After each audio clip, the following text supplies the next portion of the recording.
Governação inclusiva, baseada no diálogo com as comunidades como forma de garantir transparência na gestão pública. Filipe News falava esta quarta-feira na abertura da 16ª Conferência do Observatório Internacional da Democracia Participativa que se realiza no município de Matola, província de Maputo. O chefe de Estado foi o convidado de honra para a cerimônia de abertura da 16ª Conferência do Observatório Internacional da Democracia Participativa, que se realiza na Matola. Perante centenas de delegados de municípios do país e do estrangeiro, Filipe News encorajou os gestores municipais a garantirem a democracia inclusiva baseada no diálogo. Temos encorajado a consolidação da governação participativa, incentivando a construção de valores de confiança e do espírito de reconciliação e inclusão que só se conquistam por via de um diálogo permanente e construtivo. Privilegiamos consensos e encorajamos a partilha de informações que permitam a tomada de grandes decisões do interesse do nosso povo, de modo que se sinta parte integrante dos processos governativos. Nós queremos que saiam deste encontro mais fortalecidos e com maior determinação para continuarem a fazer dos nossos países centros de excelência das práticas de boa governação. A ministra da Administração Estatal e Função Pública disse, por seu turno, que a escolha do país para acolher o evento revela o reconhecimento internacional do esforço do governo na dinamização do desenvolvimento local. A escolha do nosso país, Moçambique, para acolher esta magna conferência do Observatório Internacional da Democracia Participativa e de estar a presidir esta organização através do município da Matola é razão da realização deste encontro, prova inequívoca de que as práticas de boa governação e inclusão que o nosso país tem estado a promover a todos os níveis, sob a sábia e lúcida liderança de Vossa Excelência, Senhor Presidente, são um veículo de promoção e dinamização do desenvolvimento local. A 16ª Conferência do Observatório Internacional da Democracia Participativa, que conta com a participação de 1.500 delegados em representação de 200 municípios nacionais e internacionais, deverá terminar na sexta-feira com a assinatura de vários acordos de cooperação. Dentro do município de Matola, Calixto Cossa, anfitrião da 16ª Conferência do Observatório Internacional da Democracia Participativa, disse que o evento é oportuno para a troca de experiência com vista ao fortalecimento do desenvolvimento dos municípios envolvidos. Na qualidade de anfitrião e presidente da 16ª Conferência do Observatório Internacional da Democracia Participativa, o edil da Matola defendeu durante a abertura do evento a necessidade dos participantes aproveitarem o encontro para aperfeiçoar suas estratégias de gestão municipal. Calixto Cossa destacou a importância dos encontros entre os municípios para a melhoria das condições de vida da população. É nossa expectativa que, das discussões desta conferência, a participação cidadã se veja reforçada nos governos locais. Muito esperamos que esta rede alargue a sua influência às cidades e governos locais ainda não membros e que contribua mais ainda para que governos eleitos adotem muitas das ferramentas de participação praticadas em governos locais, como, por exemplo, a adoção do orçamento participativo. Temos imensas expectativas, caros delegados, à Conferência de Excelência e contamos com o contributo de todos para tornarmos o processo de discussão bastante proveitoso e profícuo para o desenvolvimento das nossas cidades. Contamos ser daqui fortificados em termos de boa governação. Além de promoverem a democracia participativa, o governador da província de Maputo desafiou os delegados municipais a usarem o evento para divulgar as oportunidades de negócios existentes nos seus locais de proveniência. A 16ª Conferência do Observatório Internacional de Democracia Participativa constitui uma excelente e soberana oportunidade para as 53 municípios espalhados pela nossa pátria amada, para a partilha de experiência e promoção de intercâmbios com a vasta rede de cidades e instituições do mundo. Trata-se também de um espaço privilegiado para a divulgação das nossas potencialidades e oportunidades de negócios que as nossas urbes e províncias oferecem. O evento, que iniciou esta quarta-feira, deverá ser marcado por painéis de debate, encontros técnicos e visita de alguns projetos desenvolvidos pelo município da Matola. A membro da Comissão Política da Frelimo, Alcinda de Abreu, considera haver uma necessidade de esclarecer aos quadros do partido sobre a situação da dívida pública. Nós vamos ainda prosseguir com o nosso trabalho e vamos esclarecer aos quadros e dirigentes do nosso distrito a situação da dívida. Falamos aqui neste comício especificamente em relação ao custo de vida e aos problemas e à conjuntura econômica, mas continuaremos a falar aos quadros sobre a situação não só da dívida interna, mas de uma maneira a situação econômica e a situação política, militar e paz no país. Por outro lado, a chefe da bancada do Partido Frelimo para a província de Manica acusa a Renamo de estar a retrair investimentos por via de ataques armados a viaturas de civis que têm sido perpetrados por aquele partido nas principais estradas do país. Alcinda de Abreu, que falava num comício por ela dirigida perante centenas de camaradas, apontou que os ataques armados da Renamo, que em Manica tem principal foco na localidade de Ronde, distrito de Barue, estão a criar instabilidade econômica. Aqui na nossa província estão em Ronde a impedir que os carros possam transitar, as pessoas e bens possam transitar normalmente. Por causa da instabilidade dos ataques da Renamo, muitos investidores reduziram a sua atividade econômica e isto traz problemas para o país. De Abreu lembrou que o seu partido e o presidente Filipe Nyusi estão abertos a diálogo com o partido de Afonso Dhlakama por forma a ultrapassar a crise política, mas a outra parte tem estado a gazetar as conversações. O nosso partido, o nosso presidente Filipe Jacinto Nyusi, o seu governo estão abertos para o diálogo com a Renamo para resolver os problemas que nós temos. Mas a Renamo abandonou o diálogo. O líder da Renamo recusou sentar-se na mesa do diálogo com o nosso presidente. Mas o presidente Nyusi está aberto ao diálogo. Neste momento ele está a falar com outros partidos políticos para encontrarmos uma solução para a paz. A Alcinda de Abreu, além da cidade de Chimoio, vai escalar todos os distritos da província de Manica, levando na manga a principal missão de divulgar as deliberações da última sessão do Comitê Central do Partido Frelimo. O secretário do Comitê Distrital da Frelimo em Nacala apela a Renamo para parar com os ataques que tem estado a protagonizar na região centro do país.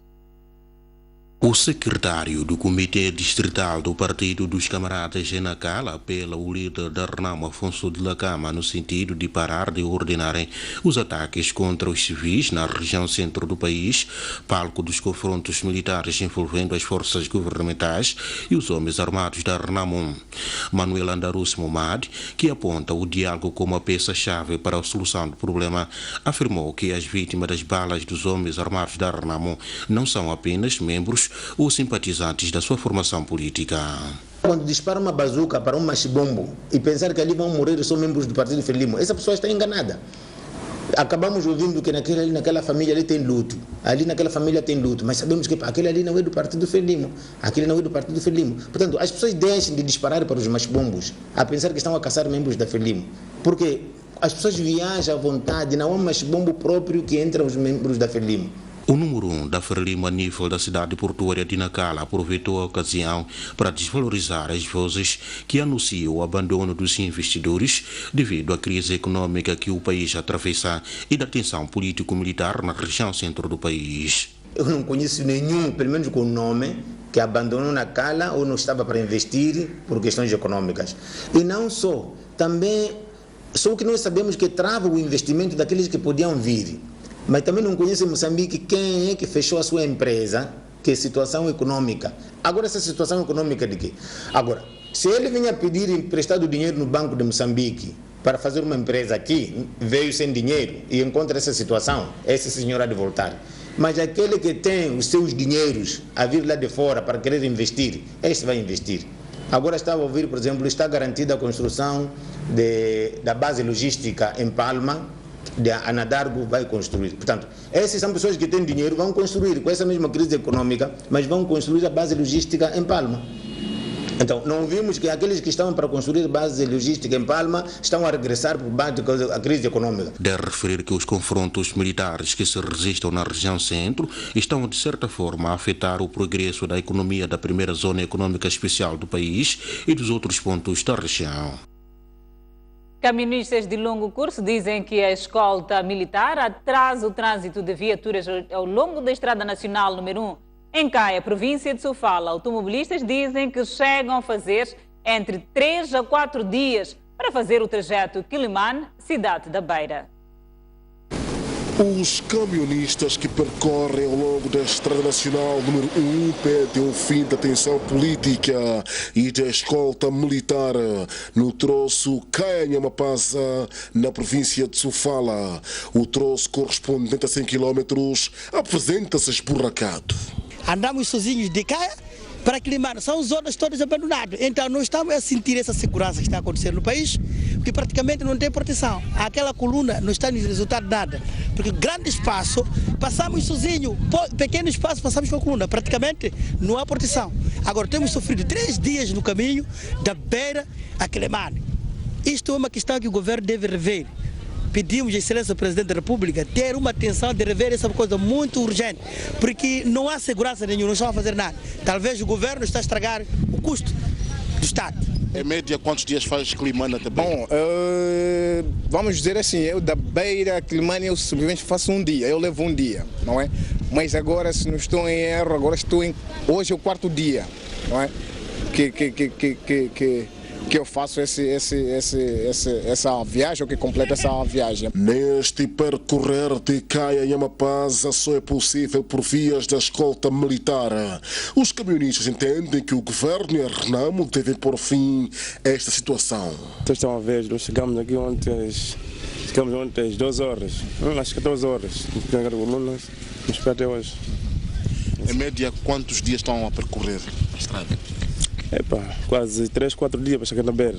Isso é muito complicado mesmo para nós, apostadores. E antes faziam quantos dias? Só um dia, 2 dias, estamos na Beira. Há algum apelo?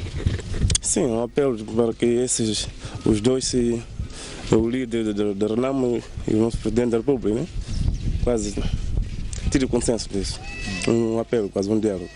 Os caminhonistas dizem que o país não pode estar refém de escolta militar, uma vez estarem a transportar produtos da primeira necessidade não só para o mercado das províncias da Zambésia, Nampula, Cabo Delgado e Niassa.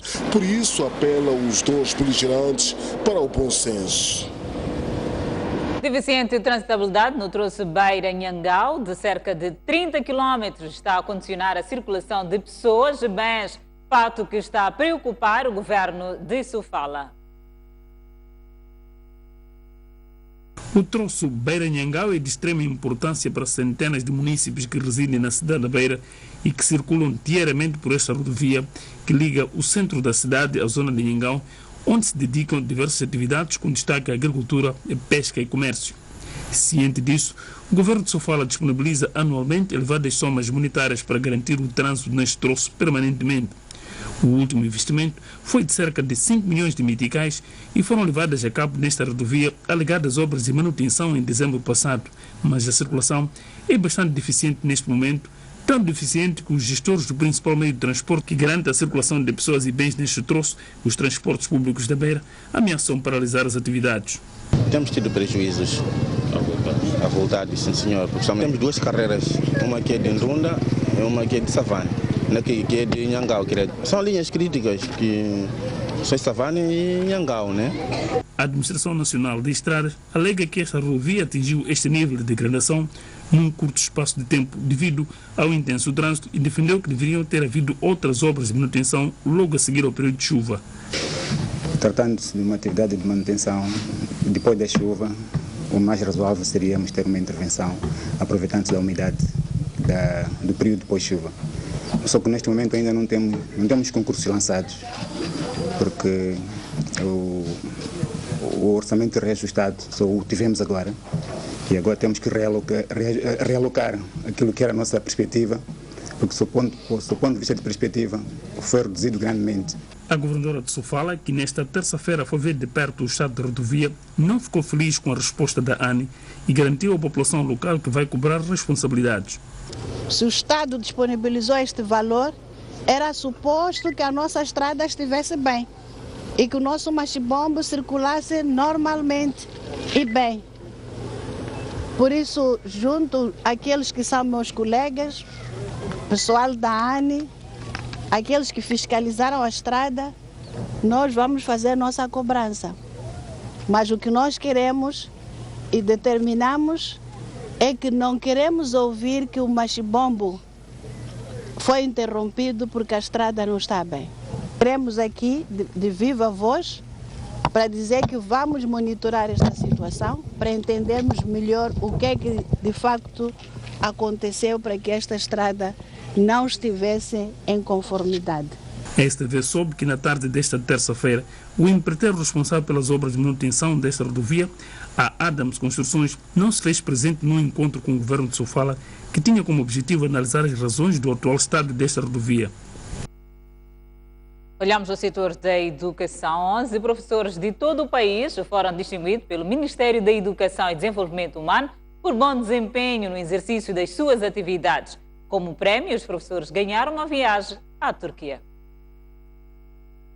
Trata-se de Teresa Lázaro, professora em Cabo Delgado, Bibiana David, de Niassa, Gina Rosa, de Nampula, Cláudia Carmona, da Zambésia, Carlos Facchione, de Tete, Alvação Vilanculo, de Sofala, Ivone Agostinho, de Manica, Bernardo José, de Inhambane, Rashido Mazivi, de Gaza, Laura Felipe, da província de Maputo e Sérgia Chileng, da cidade de Maputo. Jorge Ferrão reconhece que muitos professores trabalham em condições precárias, daí que os que conseguem ter bom desempenho merecem ser distinguidos. Nós não temos dúvidas que estes profissionais, estes professores, merecem o nosso reconhecimento e o nosso estímulo para que continuem a se autossuperar e para que busquem formas cada vez mais arrojadas na obtenção de melhores resultados e por essa via inspirem, por favor, os vossos colegas, inspirem os alunos e inspirem a comunidade em geral.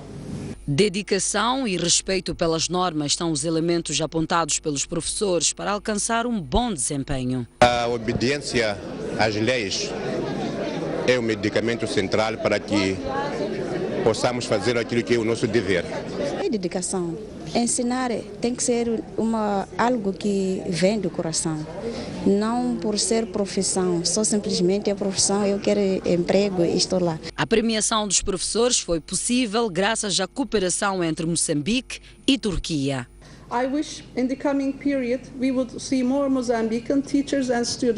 Espero ver mais alunos e professores moçambicanos no meu país.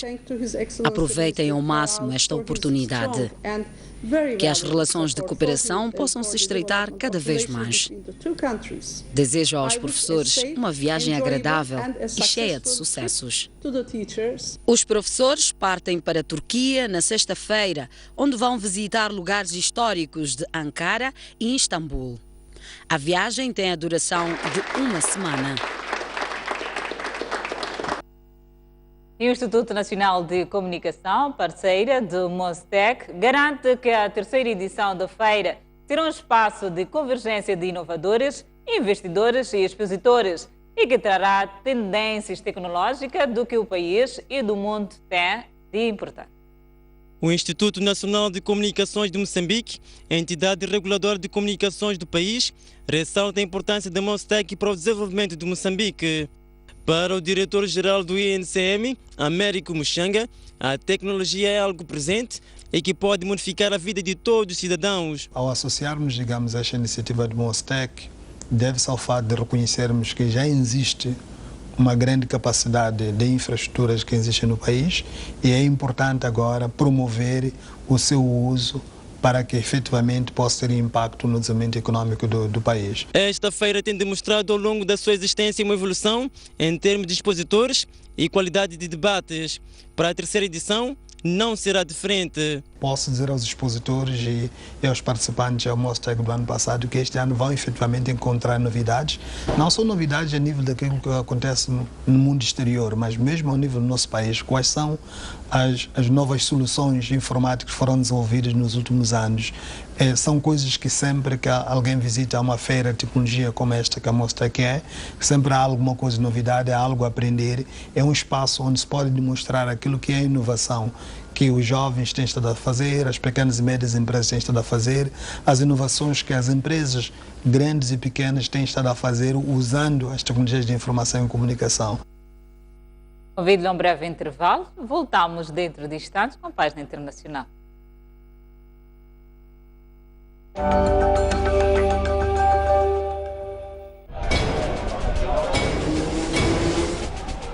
Os temas da atualidade desportiva.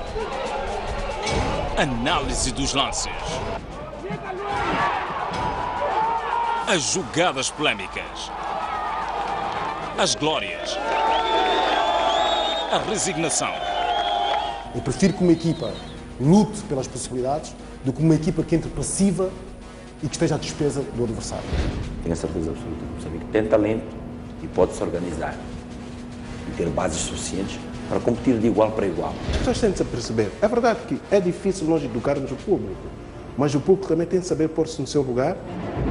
Tudo isto e muito mais no programa Ao Ataque.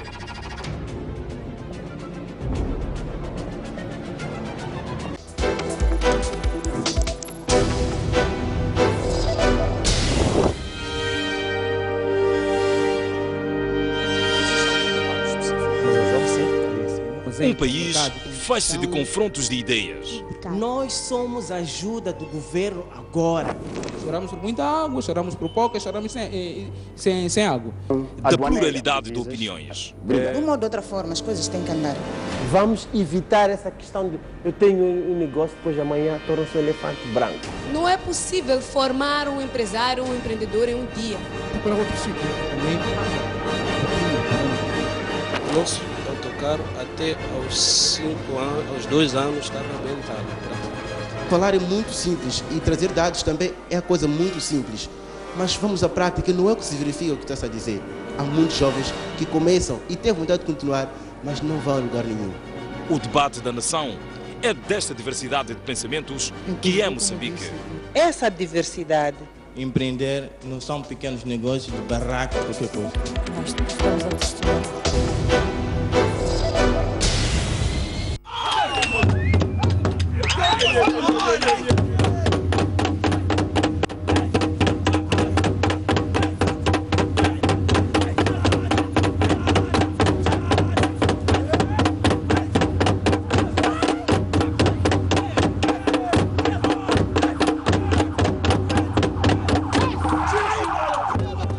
Xigubu é uma dança guerreira típica da região sul de Moçambique.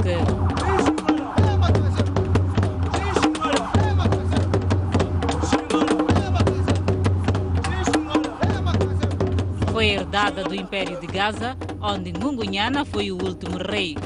Representa a força dos antigos guerreiros Nguni, juntamente com a cultura dos povos que antes destes habitavam a região.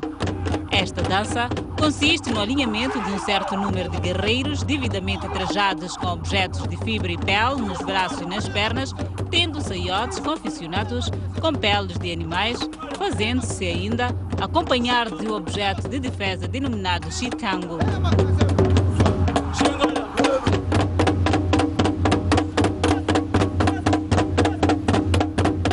Xigubu é uma dança tradicional de Moçambique.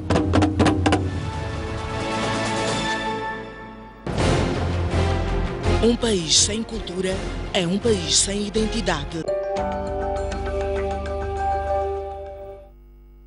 Ainda olhando a atualidade nacional, Marcelo Rebelo de Sousa cumpriu hoje o segundo dia de visita de Estado a Moçambique. Esta manhã depositou uma coroa de flores na Praça dos Heróis Moçambicanos e manteve contacto pessoal com a maioria dos presentes.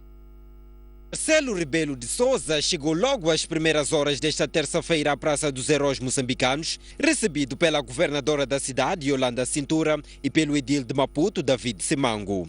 Ao som da banda da PRM, depositou uma coroa de flores em homenagem aos heróis de Moçambique e teve a oportunidade de conhecer os homens que se destacaram na luta pela libertação do país. A seguir, ao seu estilo carismático, cumprimentou cada uma das pessoas que acompanharam a deposição de flores e rumou a saudação dos grupos culturais que abrilhantaram a primeira atividade que marcou o segundo dia da sua visita de Estado a Moçambique.